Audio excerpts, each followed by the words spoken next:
എല്ലാവർക്കും നമസ്കാരം. നമ്മൾ ഇന്നൊരു കൊഞ്ചു മാങ്ങയാണ് ചെട്ടികുളങ്ങര അമ്പലത്തിൽ അവരുടെ കുംഭഭരണിക്ക് എല്ലാവരും ഉണ്ടാക്കുന്ന ഒരു വിഭവമാണ് കൊഞ്ചു മാങ്ങായി.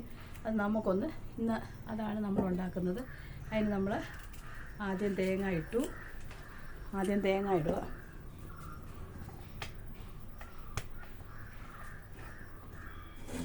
കൊഞ്ച് വറുത്ത് അതിൻ്റെ തലയും വാലും എല്ലാം കളഞ്ഞ് ഇനി അതൊന്ന് കഴുകിയെടുക്കണം. ഇവിടെ ഇരിക്കട്ടെ. അപ്പം നമുക്ക് അരപ്പെടുക്കാം. അരപ്പിന് വേണ്ടത് ഞാൻ തേങ്ങ പൂളി ഇടുക. എനിക്ക് തിരുമാൻ വയ്യാത്തതുകൊണ്ട്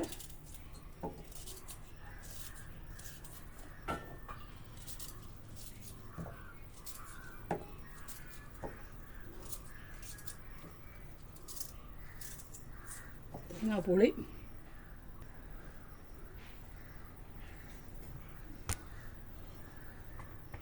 തേങ്ങ ഇട്ടു. അത് കഴിഞ്ഞ് നല്ല ഒരു പിടി കൊച്ചുള്ളി,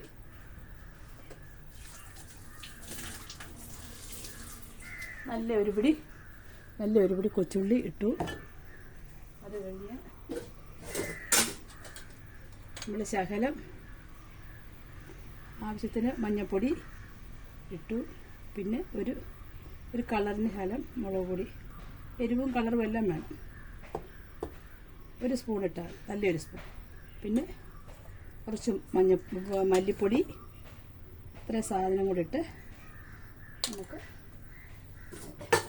കൊഞ്ചും മാങ്ങയ്ക്ക് വേണ്ടുന്ന സാധനങ്ങൾ നല്ല ഒരു പിടി കൊച്ചുള്ളി, ഒരു പച്ചമുളക്, മല്ലിപ്പൊടി, മഞ്ഞൾപ്പൊടി, മുളക് പൊടി, തേങ്ങ ഇത്രയും കൂടി ഇട്ട് രണ്ട് കറിവേപ്പിലയും കൂടെ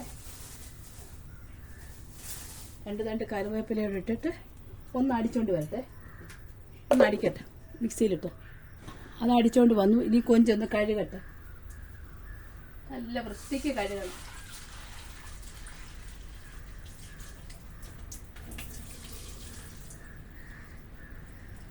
അടി നല്ല കല്ല് കാണും, മണലും ഒക്കെ.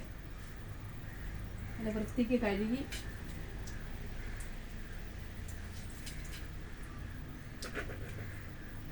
ഇവിടെയൊക്കെ ഇട്ട് ഉണക്കുന്നതാണ് ദൈവത്തിന് അറിയാം.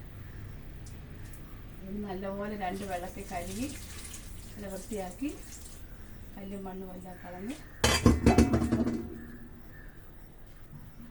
അപ്പം ഇതിനകത്തിൽ കൊഞ്ചിട്ടു. മാങ്ങ അരിഞ്ഞത്, മാങ്ങ ഒത്തിരി വലുപ്പമല്ല, ഇതേ വലുപ്പത്തിൽ മാങ്ങ ഇട്ടു, കറിവേപ്പില ഇട്ടു. ഇനി അരപ്പുഴിടാം.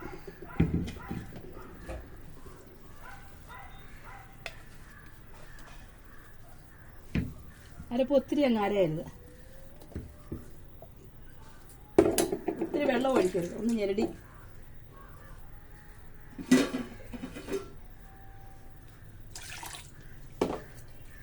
ഒത്തിരി ഞെരടല്ല, മാങ്ങ അങ്ങ് അളിഞ്ഞു പോകരുത്. ഉപ്പുവിടാം.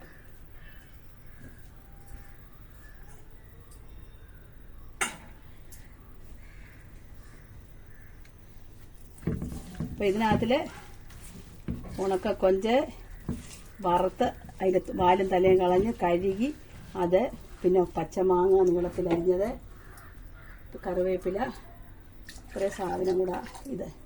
എന്നിട്ട് നമുക്ക് അരപ്പിന് വേണ്ടുന്നത് നല്ല ഒരു പിടി കൊച്ചുള്ളി, മല്ലിപ്പൊടി, മഞ്ഞൾപ്പൊടി, മുളക് പൊടി, ഇത്രയും സാധനം കൂടെ ഇട്ട് ഒരു ചതപ്പ് ചതച്ച് നമ്മളൊന്ന് കത്തിക്കൂട്ടി വെച്ച്,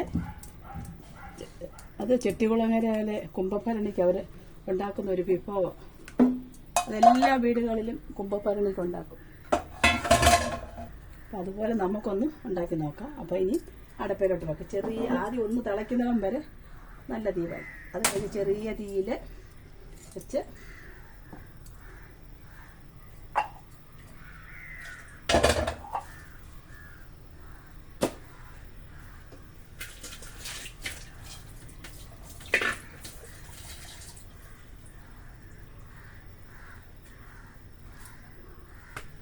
അടപ്പയിൽ ഇരിക്കുക. അടപ്പെടുത്തുന്നത്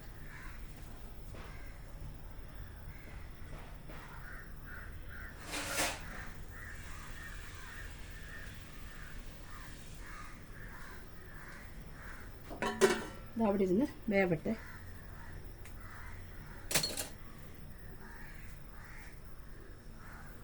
ഇനി അത് വെന്ത് കഴിയുമ്പം നമുക്ക് നോക്കാം.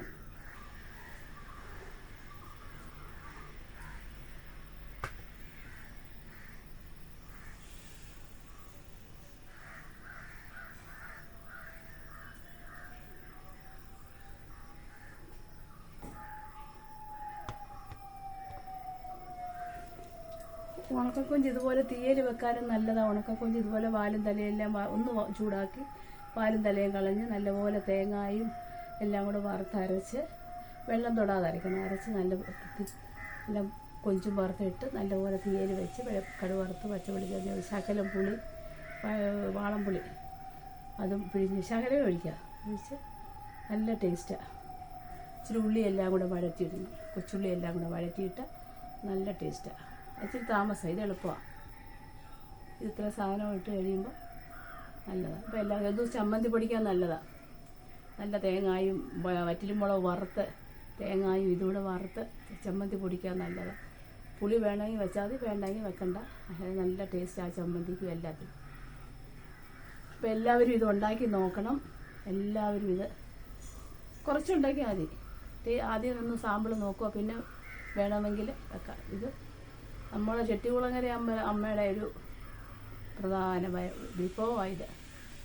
അന്ന് കുംഭഭരണിക്ക് ഇല്ലാത്ത വീടുകൾ കാണത്തില്ല, ഈ കൊഞ്ചും മാങ്ങായും. അങ്ങനെ ഒരു ഐതിഹ്യമുണ്ടല്ലോ, അതുകൊണ്ട്.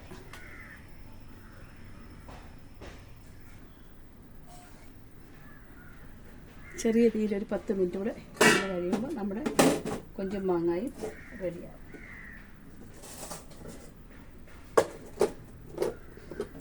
കുഞ്ഞ് സ്കൂളിൽ പോയേക്കോ, കുഞ്ഞിനെ വിളിച്ചുകൊണ്ട് വരണം, പരീക്ഷയാണ്. അപ്പോൾ അതിന് മുമ്പെല്ലാം വെന്തേച്ച് വേണം പോകാൻ.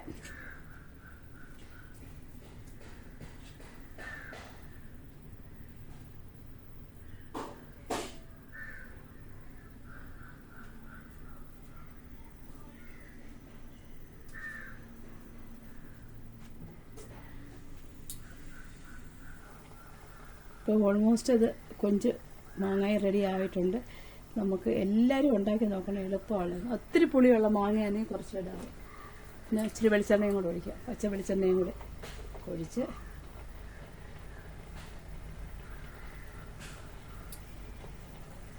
അപ്പോൾ ഇതെല്ലാവരും ഉണ്ടാക്കി നോക്കി എല്ലാവരും കമൻറ്റ് പറയണം. അതുപോലെ തന്നെ എല്ലാവരും ലൈക്ക് ചെയ്യണം, കമൻറ്റ് ചെയ്യണം. എല്ലാവരും ചെറിയ ചെറിയ വീഡിയോകളാണ്, എല്ലാം സപ്പോർട്ട് ചെയ്യണം എല്ലാവരും. ഇതവിടെ ഇരുന്നിട്ട് ആ